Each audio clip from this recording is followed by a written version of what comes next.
Mesdames et messieurs, bonjour et bienvenue dans notre nouvelle chronique hebdomadaire, tout sur le tourisme, TSLT.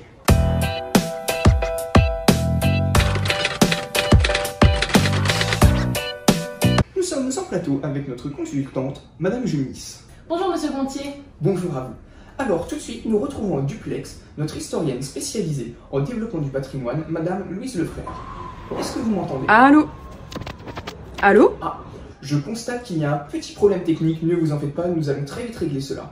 Nous allons commencer notre interview par les questions des téléspectateurs. Tout de suite, la première question d'un auditeur qui se prénomme Toto45. Pour vous Noémie, qu'est-ce que le tourisme culturel? Alors le tourisme culturel, c'est très simple. En fait, il est d'abord apparu au sommet de la Terre à Rio en 1992, où l'évocation d'un tourisme plus durable a été mise donc sur la table. Et pour faire clair, le tourisme culturel est un objectif de faire découvrir le patrimoine culturel, le mode de vie d'une région ainsi que ses habitants. Et surtout, point clé, il prône le respect entre touristes et autochtones. Merci. Et pour les téléspectateurs moins avertis, quand le tourisme est-il apparu? Alors il faut savoir que l'homme a toujours voyagé, mais le tourisme s'est essentiellement développé au XVIIIe siècle avec le Grand Tour, où des étudiants anglais partaient faire le tour de l'Europe pour acquérir de nouvelles connaissances dans la science, la médecine ou encore les affaires.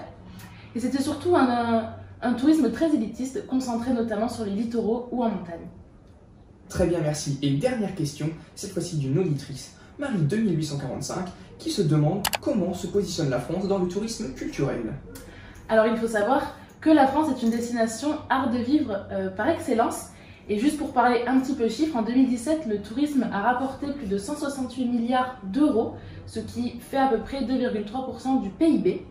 Et dans le tourisme culturel, nous retrouvons le patrimoine avec 40 000 sites, dont un tiers est classé à l'UNESCO. Nous avons aussi les musées, l'architecture, mais aussi les spectacles avec l'art audiovisuel et les arts musicaux, les théâtres, ainsi de suite. Et donc cela représente environ 29 millions d'entrées et 930 milliards d'euros. Je vous remercie pour vos réponses aux questions des téléspectateurs. On m'a dit que la liaison est rétablie, nous sommes de retour avec Madame Lefrère. Oui, c'est bon, Monsieur Thibault Gontier, je vous entends. Alors, comme Noémie Junis vient de nous en faire part, auparavant, le tourisme était concentré sur les destinations paradisiaques et ensoleillées, mais aujourd'hui, on a évolué, les mentalités changent, et de plus en plus de personnes se tournent vers un tourisme culturel. Très bien, Madame Lefrère. Et y a-t-il une tranche d'âge définie pour le tourisme culturel? Non, il n'y a pas vraiment de tranche d'âge définie pour le tourisme culturel. La plupart des personnes ont plus de 40 ans, car les jeunes privilégient les soirées festives et les rendez-vous entre amis voilà, quand ils sont en vacances, ce qui est logique. Mais voilà, les jeunes ne sont pas très sensibilisés à la culture avec la nouvelle génération, les millénials, pardon, et avec la digitalisation, les nouvelles technologies qui arrivent en force, et ainsi de suite. Et y a-t-il des moyens mis en place pour développer le tourisme culturel auprès des jeunes?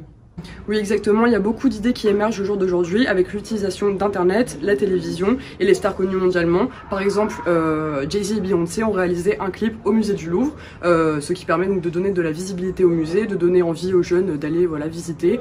Et voilà, ça leur donne, ça leur apporte un peu de culture.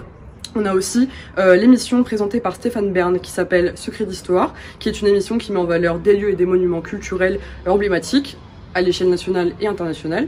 On a aussi les élections, par exemple, des plus beaux villages de France. Le premier est Gordes, là où nous sommes actuellement. Et dernière question, question d'actualité oblige, quelles sont les conséquences du Covid-19? Les conséquences sont vraiment importantes. Il y a un énorme impact avec le Covid-19 sur le tourisme. D'après le baromètre OMT du tourisme mondial, le confinement a entraîné une chute de 98% du nombre de touristes internationaux en France en mai 2020 en rapport avec le bilan effectué en mai 2019 de l'année dernière, quand le Covid-19 n'était pas encore présent. Merci Madame Lefrère.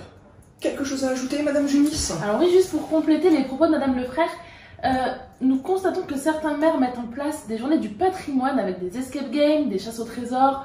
On a aussi des circuits culturels permanents avec des QR codes pour du coup avoir un meilleur apprentissage de la culture et surtout de façon plus ludique. Et nous avons également les lotos du patrimoine qui mettent un coup de projecteur sur certains monuments et du coup augmenter leur visibilité.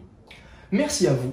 Et on se retrouve la semaine prochaine, même heure, dans TSLT, cette fois-ci pour parler du tourisme d'affaires.